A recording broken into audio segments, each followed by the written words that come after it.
यह दुनिया के सबसे सुरक्षित और कभी न लूटे गए बैंकों में से एक था। इसकी सुरक्षा इतनी मजबूत थी कि यहाँ चोरी करने की कल्पना तक नामुमकिन मानी जाती थी। चारों तरफ हथियारबंद गार्ड, हाईटेक कैमरे और मोशन सेंसर हर गतिविधि पर नजर रखते थे। बैंक के ठीक सामने स्पेनिश सेना का मुख्यालय था, जहाँ सैकड़ों मरीन हर समय तैयार रहते थे। इसकी सुरक्षा एक ऐसे अधिकारी के हाथों में थी जो पहले राष्ट्रीय सुरक्षा एजेंसी में बड़े अपराधियों और आतंकियों से लड़ चुका था। उसकी नजरों से कोई भी संदिग्ध हरकत बच नहीं सकती थी। लेकिन बैंक की असली ताकत उसका रहस्यमयी वॉल्ट था। 19वीं सदी में बना यह वॉल्ट इंजीनियरिंग का ऐसा चमत्कार था जिसका राज दुनिया के बड़े बड़े चोर भी नहीं समझ पाए थे। इसी के अंदर देश का सबसे कीमती खजाना छिपा हुआ था। अब कुछ लोग इस नामुमकिन चुनौती को स्वीकार करने वाले थे। उनका लक्ष्य था इस अभेद्य वॉल्ट तक पहुंचना। लेकिन क्या वे दुनिया के सबसे सुरक्षित बैंक में घुसकर अपना मिशन पूरा कर पाएंगे या हमेशा के लिए वहीं फंस जाएंगे? कहानी की शुरुआत गहरे समुद्र से होती है, जहाँ वॉल्टर नाम का एक व्यक्ति अपनी आर्टिफैक्ट साल्वेज कंपनी चलाता था। उसका काम समुद्र की गहराइयों में डूबे हुए जहाजों और खजानों की खोज करना था। एक दिन वॉल्टर और उसकी टीम समुद्र में एक खास मिशन पर निकले हुए थे। कई घंटों की खोज के बाद उन्हें सन 1645 में डूबा हुआ एक पुराना अंग्रेजी जहाज मिल जाता है। टीम के एक गोताखोर जेम्स को जहाज के अंदर एक रहस्यमयी बॉक्स दिखाई देता है। जब वह बॉक्स को खोलता है तो उसके भीतर से 3 बेहद प्राचीन सोने के सिक्के निकलते हैं। पहली नजर में ये साधारण सिक्के लगते थे, लेकिन असलियत में इनके भीतर एक ऐसा राज छिपा था जिसकी जानकारी मिलते ही कोई भी इंसान लालच में पड़ सकता था। वॉल्टर और उसकी टीम अपनी इस बड़ी खोज से बेहद खुश थे, लेकिन उनकी खुशी ज्यादा देर तक नहीं टिक सकी। अचानक उनका जहाज स्पेनिश नौसेना के युद्ध पोतों से घिर जाता है। स्पेनिश अधिकारियों का दावा था कि यह खजाना उनके समुद्री क्षेत्र से निकाला गया है, इसलिए उस पर अधिकार स्पेन का है। इसके बाद बिना किसी देरी के नौसेना वॉल्टर की पूरी खोज को जब्त कर लेती है। अभी अभी मिले सभी कीमती आर्टिफैक्ट्स और वे 3 रहस्यमयी सोने के सिक्के भी स्पेनिश अधिकारियों के कब्जे में चले जाते हैं। वॉल्टर और उसकी टीम के सामने अब सिर्फ एक ही सवाल था कि आखिर उन सिक्कों में ऐसा क्या राज छिपा था। तीनों प्राचीन सोने के सिक्के अब स्पेनिश सरकार के कब्जे में थे। सरकार ने उन्हें दुनिया के सबसे सुरक्षित बैंक के रहस्यमयी वॉल्ट में रख दिया था। दूसरी तरफ वॉल्टर यह स्वीकार नहीं कर पा रहा था कि उसकी टीम ने सालों की मेहनत से जो खजाना समुद्र से निकाला था वह उससे छीन लिया गया। इसलिए उसने किसी भी कीमत पर उन सिक्कों को वापस हासिल करने का फैसला कर लिया। लेकिन समस्या यह थी कि बैंक में घुसना लगभग असंभव था। तभी उसे टॉम नाम के एक युवक के बारे में पता चलता है। टॉम जो इतना जीनियस था कि कई बड़ी कंपनियां उसे बिना डिग्री के नौकरी देने को तैयार थीं। करोड़ों की सैलरी और शानदार सुविधाएं उसके सामने थीं, लेकिन टॉम किसी के लिए काम नहीं करना चाहता था। वह अपनी अलग पहचान बनाना चाहता था। एक दिन अपने पिता के साथ बैठे हुए टॉम को एक रहस्यमयी संदेश मिलता है। संदेश में लिखा था कि उसकी जिंदगी का सबसे बड़ा मौका उसके सामने आने वाला है। यह पढ़कर उसकी क्यूरियोसिटी बढ़ जाती है और वह बताए गए जगह पर पहुंच जाता है। वहाँ उसकी मुलाकात लोरेन से होती है, जो एक चालाक चोर थी। लोरेन टॉम को वॉल्टर के पास ले जाती है। वॉल्टर सीधे मुद्दे पर आते हुए बताता है कि उसे दुनिया के सबसे सुरक्षित बैंक में घुसकर एक खास चीज वापस लानी है। इस मिशन में टॉम को सिर्फ उस रहस्यमयी वॉल्ट को समझकर उसे खोलने का तरीका ढूंढना है। टॉम को यह ऑफर अजीब लगता है। उसे समझ नहीं आता कि वह इस खतरनाक मिशन का हिस्सा क्यों बने। तभी वॉल्टर उसे बताता है कि मिशन सफल होने पर उसे इतनी दौलत मिलेगी कि उसकी आने वाली कई पीढ़ियां आराम से जिंदगी गुजार सकेंगी। इतना कहकर वह स्पेन का हवाई टिकट टेबल पर छोड़कर चला जाता है। उस रात टॉम इंटरनेट पर बैंक और उसके रहस्यमयी वॉल्ट के बारे में रिसर्च करता है। जितना ज्यादा वह इसके बारे में पढ़ता है उतनी ही उसकी दिलचस्पी बढ़ती जाती है। आखिरकार वह अपने दिमाग की परीक्षा लेने के लिए स्पेन जाने का फैसला कर लेता है। स्पेन पहुंचते ही एयरपोर्ट पर लोरेन उसका स्वागत करती है और उसे टीम के गुप्त ठिकाने पर ले जाती है। वहाँ वॉल्टर उसका परिचय पूरी टीम से कराता है। टीम में क्लाउस नाम का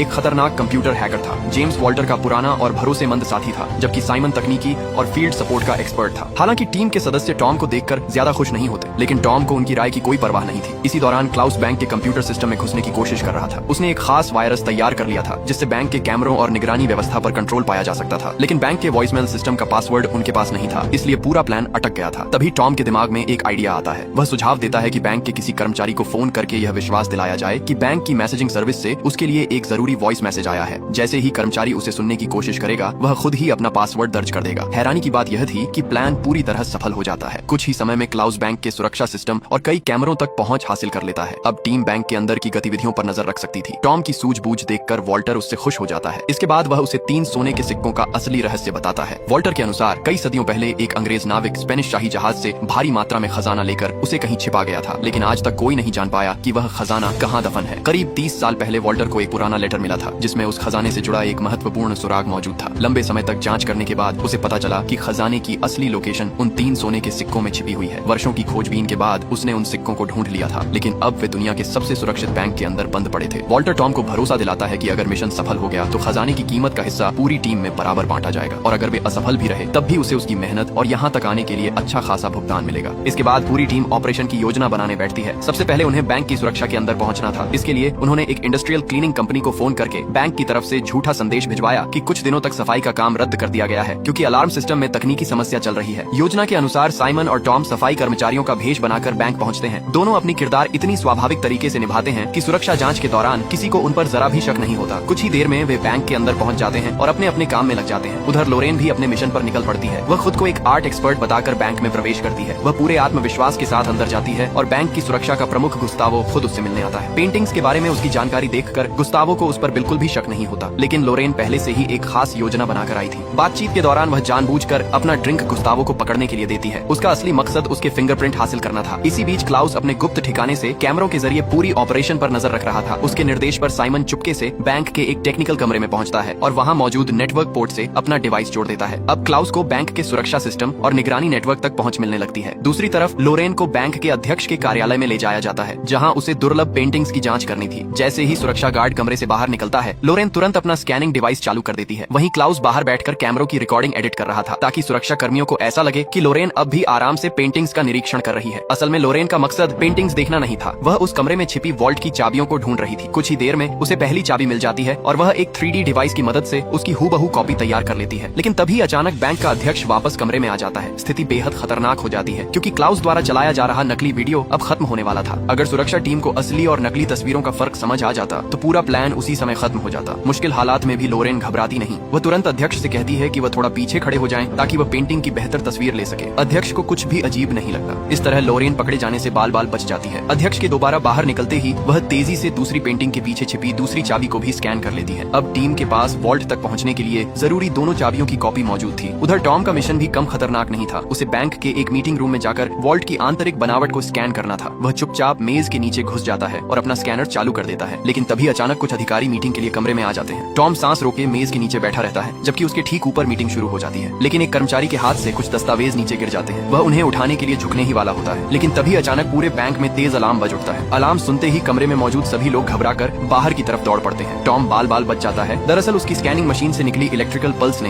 बैंक के सुरक्षा सिस्टम को सक्रिय कर दिया था। अचानक पूरे बैंक में अलार्म बजने लगता है और कुछ ही मिनटों में सामने मौजूद आर्मी मुख्यालय से हथियारबंद जवान बैंक को चारों तरफ से घेर लेते हैं। गुस्तावो तुरंत आदेश देता है कि जांच पूरी होने तक बैंक के अंदर मौजूद कोई भी व्यक्ति बाहर नहीं जाएगा। यह सुनते ही पूरी टीम की धड़कनें तेज हो जाती हैं। उधर लोरेन दूसरी चाबी की कॉपी बना चुकी थी, लेकिन उसे वापस अपनी जगह रखने का मौका नहीं मिला था। तभी बैंक का अध्यक्ष उसे अपने साथ बाहर चलने के लिए कह देता है। अगर चाबी गायब मिलती तो पूरा प्लान उसी समय बेनकाब हो जाता। ऐसे में टॉम एक बड़ा जोखिम उठाता है। वह चुपके से चाबी तक पहुंचता है। जैसे ही लोरेन चाबी गिराती है, टॉम सही समय पर उसे पकड़ लेता है और तुरंत उसकी असली जगह पर वापस रख देता है। लेकिन तभी एक सुरक्षा गार्ड कमरे में आ जाता है। वह टॉम से पूछता है कि वह वहाँ क्या कर रहा है। टॉम खुद को सफाई कर्मचारी बताता है और कहता है कि हेडफोन लगाए होने की वजह से उसे अलार्म सुनाई नहीं दिया। गार्ड उसकी बात मान लेता है और उसे वहाँ से जाने का आदेश देकर छोड़ देता है। दूसरी तरफ गुस्तावो जांच में पता लगाता है कि अलार्म का सिग्नल वॉल्ट वाले हिस्से से आया था। वह तुरंत सुरक्षा टीम को नीचे भेजता है, लेकिन वहाँ कुछ भी संदिग्ध नहीं मिलता। लंबी जांच के बाद कोई सबूत न मिलने पर सभी लोगों को जाने की परमिशन दे दी जाती है और टीम सुरक्षित बाहर निकल आती है। अब उनके पास बैंक की संरचना से जुड़ा बेहद जरूरी डेटा था। ठिकाने में लौटकर टॉम उसका जांच शुरू करता है और जल्द ही एक ऐसी चीज नोटिस करता है जिसे स्कैनर पूरी तरह पढ़ नहीं पाया था। वह हिस्सा पानी से भरा हुआ था। गहराई से जांच करने पर उसे पता चलता है कि वॉल्ट के ऊपर एक विशाल पानी का टैंक बना हुआ है। अगर कोई जबरदस्ती अंदर घुसने की कोशिश करे तो कुछ ही मिनटों में पूरा वॉल्ट पानी से भर सकता था। अंदर फंसे व्यक्ति के बचने की कोई संभावना नहीं रहती, लेकिन खतरा यहीं खत्म नहीं होता। टॉम यह भी पता लगाता है कि वॉल्ट के नीचे एक विशाल संतुलन प्रणाली लगी हुई है जो तराजू की तरह काम करती है। निर्धारित वजन में जरा सा भी बदलाव होते ही पूरा सिस्टम सक्रिय हो जाता और पानी छोड़ दिया जाता। यही वजह थी कि आज तक कोई भी चोर इस वॉल्ट तक नहीं पहुंच पाया था। अब टीम के सामने सबसे बड़ी चुनौती थी इस संतुलन प्रणाली को धोखा देना। जब तक इसका हल नहीं मिलता, वॉल्ट के अंदर जाना नामुमकिन था। इसी बीच अलार्म की घटना के कारण गुस्तावो को भी गालियां सुननी पड़ती है, क्योंकि बैंक अध्यक्ष का मानना था कि बिना किसी ठोस कारण के सेना बुलाकर उसने लोगों में दहशत फैला दी थी। उस समय पूरा देश फुटबॉल विश्व कप के जोश में डूबा हुआ था और बैंक के सामने हजारों लोग मैच देखने के लिए जमा हो रहे थे। अध्यक्ष के सलाहकार का मानना था कि जनरेटरों और इलेक्ट्रॉनिक उपकरणों के चुंबकीय प्रभाव की वजह से